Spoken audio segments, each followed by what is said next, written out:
I am here with Kendra Kolb Butler, the founder of Alpyn Beauty, and I am so excited to feature you as one of our Jackson Gems and your product line here, Kendra. So let's get into it. We're here at, I love calling it Alpyn Beauty HQ. Yes. Right here in Wilson, Wyoming. Alpyn Beauty HQ. And so we have all the products here. We're going to get to it, but I really want to know sort of just a quick backstory of how Alpyn came to be an idea for you and where it came from and then how it kind of got started into the line it is. First of all, thank you for having me. So happy to be here. It's always so great to see you and get to catch up. Alpyn started in around 2017, I would say. I was living in New York City. I was in the beauty industry for many years and I needed a break. So we relocated to this beautiful town of Jackson Hole, Wyoming. How did you know to come to Jackson? It was calling me. I mean, we had come a couple times for vacation. They were very short weekend trips. Fell in love with the town. Never thought it would be a reality that I could live here full time. But we decided to take the plunge in 2017 and move here. And when I got here, I opened some beauty stores because I had the skincare background from being in the industry. And you recognized, rightly so, that the town needed it. You know, everybody was getting Sephora boxes from the post office. And I was like, aha, like light bulb. Like, what if we had a beauty apothecary? Because beauty is so personal. You have to touch and feel and explore colors. So we opened the apothecary around that time, and everybody coming in was coming in with very dry skin, and a lot of the community was complaining about their skin, and they would say, like, you came from New York, you don't understand skin in the mountains, we're so dry. Because when you live in this mountainous region, the high altitude, and you know, you're very close to the sun, the air is lacking humidity, so everybody was complaining and nothing that I was selling in the stores was working.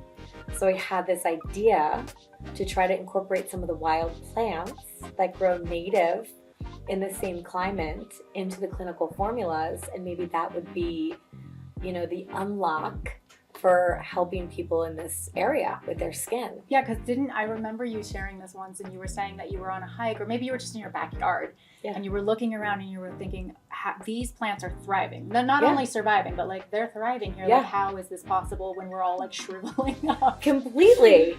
And you know, necessity is the mother of invention. My own skin was falling apart. Everybody was complaining in the stores, and the plants are out there just like juicy and plump and vibrant.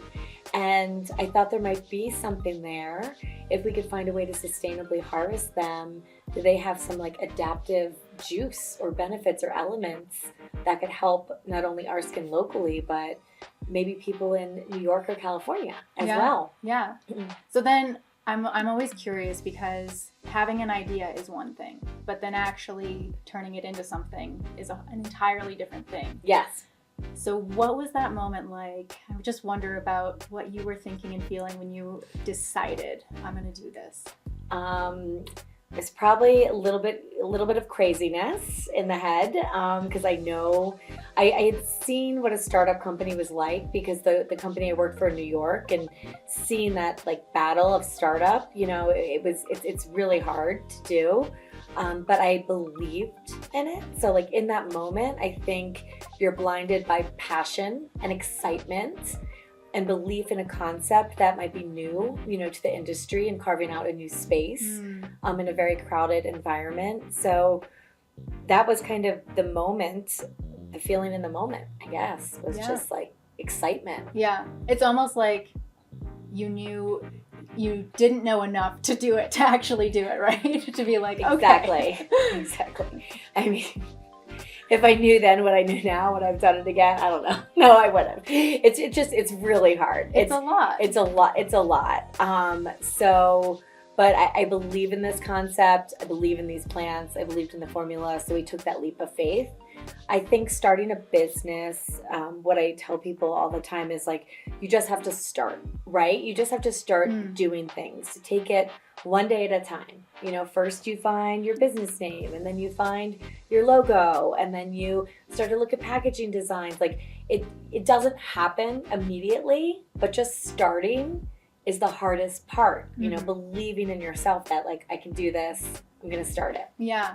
And well, this is kind of like a nitty gritty thing, but I'm just wondering, how do you manage all of the pieces do you have just lists and you're sort of knocking things off the list, or you're breaking them down into smaller tasks? Like, I mean, it's a lot.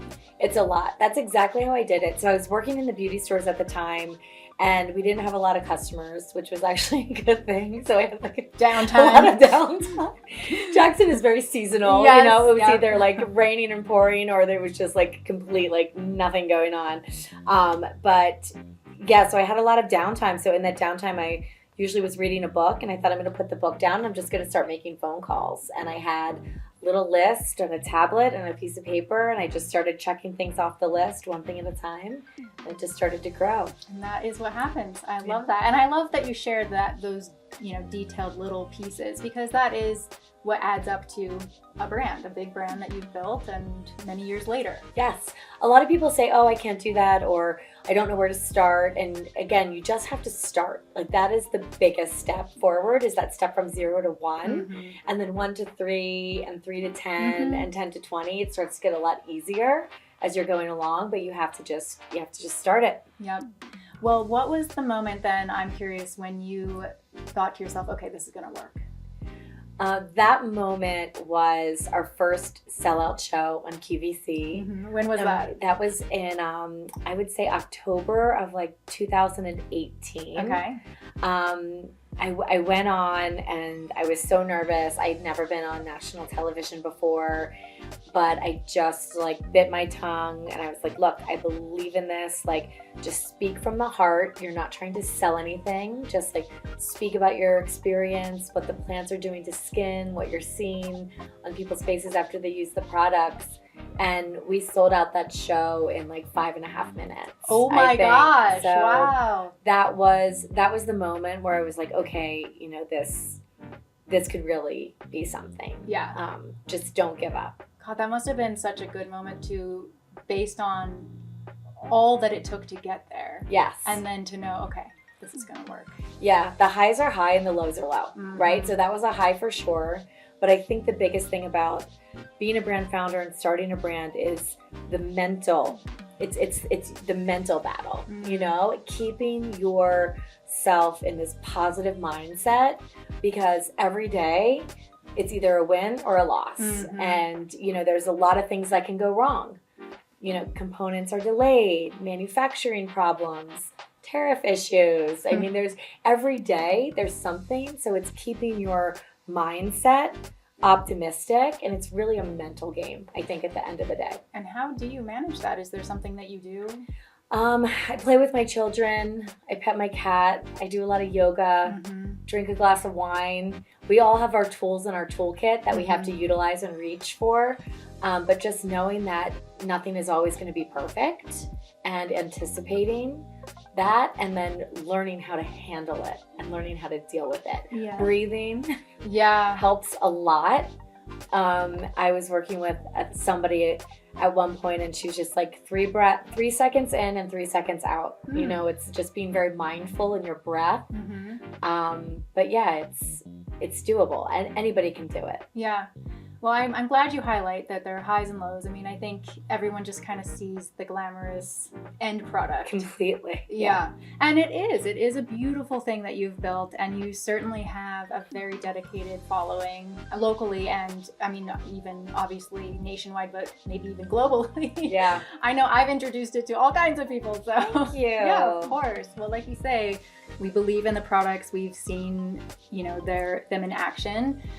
So speaking of, I'm always so curious, especially with a beauty founder, what does your skincare routine look like? What are you using on your skin? Okay, so the product application order is thinnest to thickest. So if you have a few different things in your regimen, you kind of line them up by what's thinner and what's thicker, and then SPF always goes last. That's a question I get asked all the time. Like, what's the order of application? Thinner to thickest. If you want a really simple routine, the 2 necessities are a cleanser, a really good cleanser. And how you know if your cleanser is good is after you rinse it off and you move your face, do you feel like it's going to crack, or does it feel soft and supple? Because you can tell right away if that cleanser is right for your skin. Does your skin feel hydrated after you rinse, or does it feel dry and tight? So a really good cleanser, and then a really good moisturizer. So those are the two must-haves. Must-haves, yeah. And SPF is an obvious. Yeah. So during the daytime, always an SPF. Night cleanser and moisturizer. If you want to get a little more complex, then you can start layering in a couple serums in between those two steps. Yeah. Maybe one that has an oil consistency and one that's more like a gel. Like layering is always, I think of it as a meal. When you go to a restaurant, you have your main and you have your sides and you start with your salad, and the more you're eating, the more various types of nutrients you're getting. Same in skincare, because people ask me questions like, oh, I have a serum, why would I need to buy another one? Because the ingredients are different. So using one in the daytime versus the nighttime, you're getting different things. Yeah. You're getting different things. Or you could layer them together because you're still getting different things. Your salad isn't the same as your roasted chicken. Right? So it's like you're getting nutrients from each dish, which is why I like multiple steps. But simple, cleanser, moisturizer, sunscreen, little more complex, cleanser, double serum, which I'm doing right now. Okay, what are the serums? It's like the two serums that I'm using are the firming serum and this clarifying facial oil. Okay. Which has retinol in And it. you do the serum first and then the oil? Yes, on top. The oil goes on top. Because going from it's lightest thicker. to... Exactly, thinnest to thickest. So serum, oil, and then eye cream. You have to have an eye cream. Okay, I'm glad you mentioned it because I was going to say, what about the eye cream? I love an eye cream. Okay, so I don't know if I primed this, but let me tell you why I like this one so much. So I put a little bit of, okay, I'm just going to prime it. See how it's kind of peachy in color? Yeah. So it's not a color corrector like makeup would be. Right. But if you have dark circles or you have tired looking eyes, do you see how it just like kind of just imparts light to that area? So you're kind of getting an immediate brightness to the eye area. I was working on this when I was pregnant and breastfeeding. Like, you were like, I need this. All the things. Yes, I know. We're making bags over here is what my joke was with my mom. I was like, yeah, I'm in a bag factory. I'm manufacturing bags. Bags and dark circles. So... But what I'm also seeing is like a blurring effect. It blurs. It completely blurs. Yeah, you're an artist. That's how you saw that. Yeah. It's that's the whole idea of the peachy you. Because it kind of just tones everything down and lightens it up a little bit. I mean, I have that one. I love that product. That's kind of like a forever product for me. Oh, good. Oh, yeah. That's like an OG Alpyn. Oh my gosh, I'm so honored, Greta. Thank you. God, your skin looks beautiful. So. Oh, thank you. Well, we try. We always try and do all the things. We try to do all the things. Sunscreen, I love Suntegrity. It's a beautiful line. It's a great line, and it gives you a very glowy mineral sunscreen, which it's hard to get that glow in mineral. It's true, and I feel like your skin comes through. Your skin comes through. Yeah. It's a beautiful sunscreen. I love makeup. I use a lot of Merit and Tower 28 and Kosas and Say, lots of makeup. And then fragrance is my new thing. My favorite fragrance is Ellis Brooklyn. Okay. It's what does it smell a founder in New York. So she just launched a perfume called Guava, and it smells like you're on an island, like coconuts, fruit, undertones. You're in the mountains, and you're like, I just want to be on the beach. I just want to take myself to that moment, and I can picture it, and the packaging is so beautiful. So I love fragrance also, but I'm not an expert in fragrance or makeup. I'm still trying to fumble my way through those two well, you kind categories. Of have your go-tos. Like, I love the lip color you have on now. I mean, thank you. You've got to find the things that work for you, and then kind of can stick to those. Yes, I feel like. I hope they don't discontinue them. I know it's the worst, and you just have to like bulk buy them. You have to bulk buy. Yeah, exactly. Oh, put it in the freezer. Well, I don't know. I made that up, but I'm okay. like, maybe that would be a good thing to do, or at least the fridge. Yeah, at least the fridge. Yeah, trying to find it on like a third-party website or something. Totally. When colors are discontinued, but. Well, I do have to say, I mean, your skin is looking better than ever, so that's why I just was like, what is she doing? What are you using? So I love moisturizers. I was traveling a lot last year, and I felt that going from city to city, washing my face with different waters, the different environments, the climates of the cities, I was getting a lot of redness and irritation. So I decided I wanted a barrier repair cream, and I formulated a barrier repair cream. This is what it looks like right here. It's called Ghosteberry. Oh yeah, I use that one too. I love ghosteberries. So ghosteberries are native to Jackson Hole. They grow all over our community here. And they've actually been dubbed nature's Neosporin because the berry has antiseptic properties. So it's very good for calming red, sensitive, dry skin, any type of irritation. And then this little guy got the National Eczema Association seal of acceptance. Oh, wow. So what does that mean? It means like... It's like, so you reach out to the organization and you have to apply for their seal of acceptance. And how you apply is you have to send a lot of the product to the association, and then they test it on people who have various forms of eczema. Okay. And once it tests through their focus or their participant group, and everybody loves it and says it helps, then you're awarded the seal. So that was a big deal for me. And I think one of the most heartwarming things is when I'm getting text messages from people or DMs on social media just saying like, thank you, you've healed my eczema. I'm putting this on my children's eczema, and sending me pictures of before and afters of what their skin looked like before and after. That's very gratifying. Yeah. Well, and I love that you highlight the nature's Neosporin because I'm on a journey with my skin. I have some rosacea that definitely got aggravated during all the like mask wearing years. Oh yeah, it was horrible for all of us. Right? It just like created a lot of heat and sometimes bacteria, like, you know, all the things. And so having products that are so clean and so gentle, but also have the calming, you know, actives in them, that makes such a difference. You know, I believe skincare is healthcare at the end of the day, and sometimes simple is better for us. So, you know I wanted neuropeptides in there for wrinkles, ghosteberry, but just keeping the ingredient list very clean and very simple, I think is one of the superpowers of this. So when you are formulating, because you said you're testing things, you're testing new formulas of products that are coming down the pipeline, it sounds like, which is exciting. What instructs the decisions that you make? It's kind of like a dating game. So I love my formulation approach is a clinical and then a plant that complements or enhances the performance of that clinical. So an example would be salicylic acid. I wanted to do a liquid exfoliant. So I chose salicylic acid. I wanted to put it in at 2% because that's the effective level. But that can be a really harsh ingredient for some people's skin.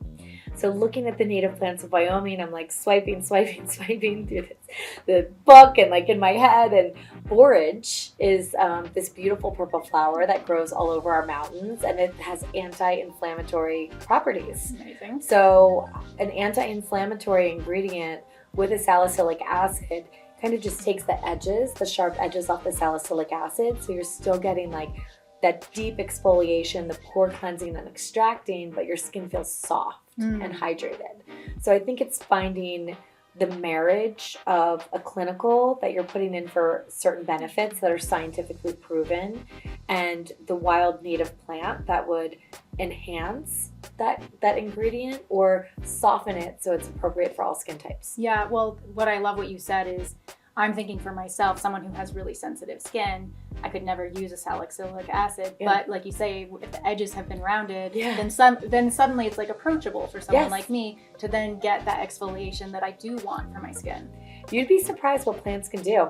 And it's not like, this was not my invention. You know, our ancestors hundreds of years before, they couldn't go to Walgreens or CVS and buy ointments and creams. Like all the medicine came from the woods and from the mountains, and there's a lot of medicinal value in plants. And I think as we became commercialized and we start using products, like what's easier is things that are coming from laboratories, but going back to nature and finding, you know, the source of a lot of those medicinal native plants is something really relevant in modernized skincare. It's a good reminder. It's something, it all came from somewhere. It did. Well, I did want to ask you if you're willing to share, like, I don't know if you are getting facials or if you're doing anything. Is there any sort of treatment that you would recommend that has kind of changed the game for you? So locally, the Four Seasons does the most amazing facials. You know, obviously they have the wildcrafted facial and Alpyn facial, which I love. I'm probably very partial because I love that. In terms of treatments though, I think a hydrofacial is amazing. Like anytime you can get a hydrofacial, especially when you live in a dry mountainous region, I'm a big fan. Yeah, is it serums, or are they actually using? It's like the machine where it's like. I haven't done it yet. Oh, you have to do it. Okay, yeah. So it's a machine that's actually infusing moisture and ingredients into the Oh skin. my gosh! And so I'm not an esthetician, so I'm sure an esthetician could say it a lot more beautifully than that. But it's a game changer. I bet you just come away plump and just like. Oh, it lasts for days too. Wow. Your skin is soft for days. You probably coordinate to do that before you have a big event or something. Yes, love it. I would too. Big fan of IVs as a beauty treatment. To hydrate. Yes, there's a few really good companies local in town that do IVs. Just when you're on an airplane so many times a month, and just getting that replenishment. I think can be really helpful. Are you just doing it with the saline, or you're adding stuff in there? Adding stuff in. Okay. B12, vitamin C, Yeah. whatever the therapist recommends based on how you're feeling. I think that's something really helpful too. Cool. It's like a beauty biohack. Yes, I like completely. Yeah. Okay, well, we're kind of wrapping up, but I did want to ask you, if you were to go back in time and tell your younger self something, give yourself some beauty advice, what would it be? To do or not to do something? I would say stop waxing your eyebrows so much. Like eyebrows are gonna all the time. Not like completely off. Right. But I think I just like waxed the growth like right out of them, and now like big bushy eyebrows are cool. Yours look beautiful, by the way. But I wish I didn't wax my eyebrows so frequently. I get what you're saying, because there was that trend that was like so thin. Yes, it was the like 90s. the 90s. The early 2000s. It was like the thin. Like if somebody had a bushy eyebrow, you were like, oh girl, like you need to get this taken care of. Yeah, like why aren't you doing anything about that? But now that the bushy eyebrow is in, and I feel like I just waxed my hair follicles right off, because now I'm using all these like growth extensions and like filling them in. And but yeah, I would say stop waxing your eyebrows to my 15-year-old self. Yeah, for sure. Yeah. Do you use a serum though? Is it helping, or? I have used serums in the past, and I do think that they definitely help. But you can't compare anything to a really good pencil, like just a really thin, great pencil, just to like fill those in. Like that's gonna give you the most bang for your buck, and it's also a lot less expensive too. Yeah. Amazing. Or Jenny Gersak locally in town does the best eyebrows. What did she do them? Like she does tint. Like she'll do like tint. She'll do tint, fill them in. Like her eyebrow game is strong. Oh, good. I love it. A Jackson gem from a Jackson gem. Yeah. Oh, I have an idea. What's that? So the best advice for beautiful skin: sleep. I'm telling you, and it's free. It is kind free of, if you unless you have people in your house. Yeah, exactly. Unless you have people in your house who don't allow you to sleep, young kids, etc., etc. Netflix can be a deterrent to sleep, but no, sleep is. I mean, I am sleeping these days like an athlete would train. Like I am getting like 8 to 9 hours. I go into my bed. I take all the distractions away. Is the phone like in the other room? I put the phone in the other room. I put it on airplane mode. I'll do a little red light therapy. I'll pop on my red light, do 10 minutes of red light just to kind of like mellow me out, and then I sleep. Are you doing like the red light mask or the red light? No, I bought the whole. Oh yeah, we've got one of those too. I bought that panel. Do you like lie underneath it? I kind of sit in front of it like I cross my legs like a yogi, you know, and I just kind of sit there and absorb. But I like that, and since I've started sleeping more, it has changed the game for me. Yeah. So that is some beauty advice. Yeah. Sleep like you're an athlete training. But I love what you're highlighting is there is like a sleep routine, like get ready for bed routine that helps you actually get to sleep. Of course. People are like, oh, I can't fall asleep. And I'm like, are you playing on social media when you're laying in bed? And they're like, yes. And I'm like, okay, well, that is not going to allow you to sleep. Are you checking your work emails? So your synapses are firing and you're getting all worked up before you're supposed to calm down. Like you have to treat it like a routine, because it really is a routine. So do you have like a cutoff time, like an hour before you're like, I'm done with screens, I'm done with my phone? Done with screens, done with my phone. It's usually a skincare routine, a hot shower, red light, and then just in bed. And you read or something. Yeah, read. Or I'll just lay there and stare at the ceiling until it takes me. But it usually takes me pretty fast these days. Wow, good for you.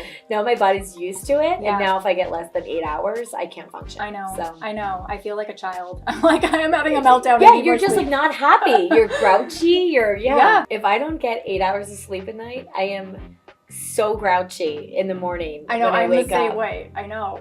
Nothing works the next day. Even food doesn't taste as good if I'm tired. It's like it throws everything off. You had an epiphany about this. Yeah. And so you just decided, you're like, all right, I'm changing this. I'm trying it. Yeah. The moment it came to me was when I was listening to a podcast and somebody was talking about how sleep is so imperative to your overall mental and cognitive state, and never really thought about it like that. So that was the moment I was just like, you know what? I'm doing 8 to 9 hours a night. I'm going to do it for a week and see if it changes the way I feel. And it was a game changer. Yeah. No, I feel you on that. And actually, before I had a baby, I attributed my youthfulness to the fact that I didn't have any distractions for my sleep.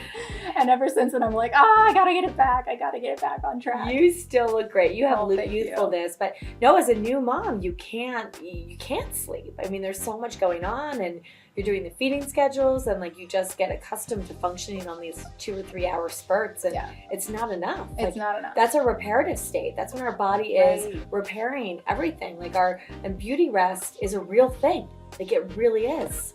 Definitely. I feel it. I see it in myself. Yeah. I'm so glad you highlighted that. Thank you, Kendra. Thank you.